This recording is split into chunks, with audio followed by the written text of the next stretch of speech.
बात करते हैं वाइजैक टी20 की, जिसमें टीम इंडिया को हार का सामना करना पड़ा है। आखिर कैसे पहले ही मैच में लड़खड़ा गई टीम इंडिया, और इस पर हम बात करेंगे। इसके लिए हमारे साथ हमारे क्रिकेट एक्सपर्ट मनिंदर सिंह जी भी मौजूद हैं। सर, आपका बहुत बहुत स्वागत है। लेकिन सबसे पहले आपको दिखाते हैं एक खास रिपोर्ट पूरे मैच को लेकर। वाइजैक में नहीं मिली टीम इंडिया को विजय, आखिरी गेंद पर हार गए विराट के वीर। वाइजैक टी20 में टीम इंडिया को 3 विकेट से हार का सामना करना पड़ा। टीम इंडिया ने पहले बल्लेबाजी करते हुए 126 रन का स्कोर बनाया था, लेकिन टीम इंडिया को आखिरी गेंद पर हार ही मिली। टीम इंडिया के लिए जसप्रीत बुमराह ने 16 रन देकर 3 विकेट चटकाए।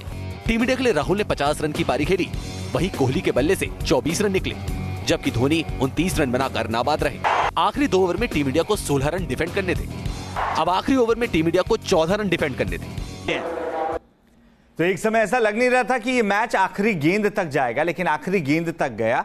हालांकि हिंदुस्तान ये मैच हार चुका है। मनिंदर सर, आपसे समझना चाहूंगा कि इस हार के लिए कौन जिम्मेदार है, क्योंकि स्लॉग ओवर्स में चाहे बल्लेबाजी की बात हो या फिर गेंदबाजी की बात हो, आखिरी ओवर काफी महत्वपूर्ण होता है, और बल्लेबाजी में भी और गेंदबाजी में भी हिंदुस्तान का प्रदर्शन अच्छा नहीं रहा। देखिए, बेसिकली पिच ही ऐसी थी कि यहाँ पर इतना आसान नहीं था रन्स बनाना, और प्रॉब्ली इंडिया ने जो टारगेट अपने मन में सेट किया हुआ था वो बहुत बड़ा टारगेट था। और ऐसा होता है कि जब पिच से आप बॉल अच्छी तरह से बैट पर आ नहीं रही हो, आपने बड़ा टारगेट अपने मन में रखा हो, तो वो छोटा सा ही टारगेट रह जाता है। लेकिन ओवरऑल अगर आप देखें तो लो स्कोरिंग मैच रहा, लेकिन इंटरेस्टिंग रहा।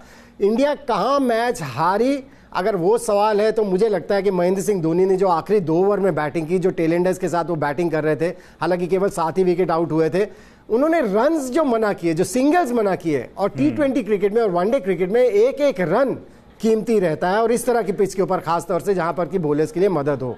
उन्होंने जो 7-8 रन मिस किए, जो 7-8 बॉलें वेस्ट की, मुझे लगता है वहां इंडिया के हाथ से मैच बहुत दूर चला गया। क्योंकि ये पिच ऐसी थी, यहां पर अगर 140 का टारगेट होता तो बहुत मुश्किल हो जाता सामने वाली टीम के लिए, और वो हमने देख ही लिया था।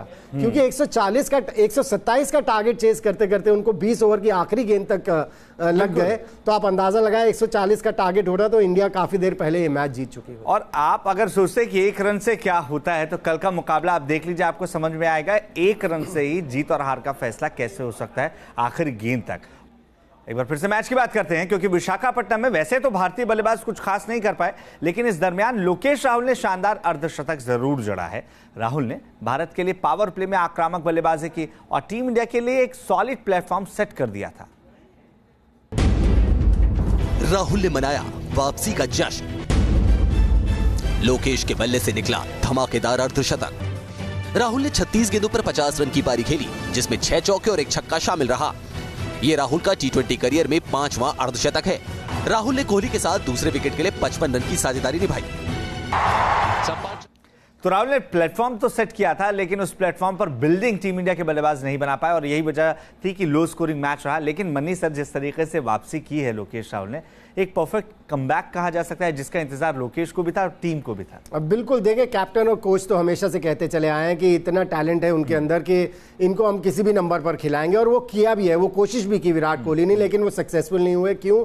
क्योंकि जब आप किसी को इतना ऊपर बिठाते हैं अपने नज़रों में, तो फिर उससे बात भी करते रहना बहुत ज़रूरी है। क्योंकि हमने केएल राहुल के साथ एक चीज़ देखी है, जब तो वो ओपन करते हैं तब तो वो सही बैटिंग करते हैं, क्योंकि वो ओपनर ही हैं। लेकिन जब उनको मिडिल ऑर्डर में लाते हैं वनडे क्रिकेट में या टी20 क्रिकेट में, तो वो कंफ्यूज हो जाते हैं कि उनको अब यहाँ पर बैटिंग कैसे करनी है। सो ऐसे में कैप्टन और कोच का रोल बहुत बड़ा हो जाता है कि उनसे बात करें, उनके साथ कम्युनिकेट करें, उन्हें बताएं कि उन्हें क्या करना है। और वही परेशानी उनके साथ टेस्ट मैच क्रिकेट में भी होती है, क्योंकि उनका नेचुरल अंदाज है फ्लो में बैटिंग करना। लेकिन टेस्ट मैचेस में जब बैटिंग करते हैं, रुक कर बैटिंग करने की कोशिश करते हैं, जो कि उनका नेचुरल अंदाज नहीं है।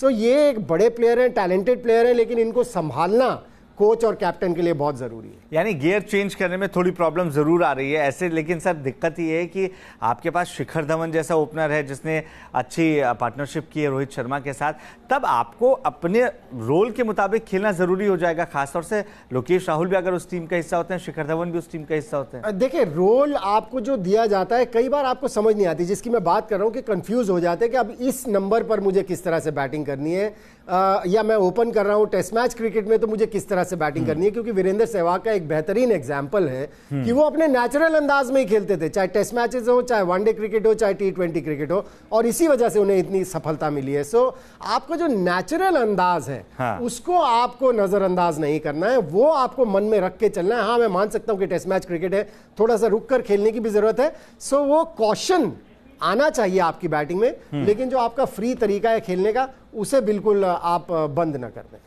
बिल्कुल, और उम्मीद यही है कि अभी तो ये पहला मैच था, लेकिन सीरीज के बाकी बचे मैचों में भी लोकेश राहुल का बल्ला इसी तरीके से गरजेगा, क्योंकि ऐसा बहुत कम देखने को मिलता है कि कंसिस्टेंसी बरकरार रख पा रहा हो विराट कोहली के अलावा कोई दूसरा बल्लेबाज हिंदुस्तान की टीम में भी।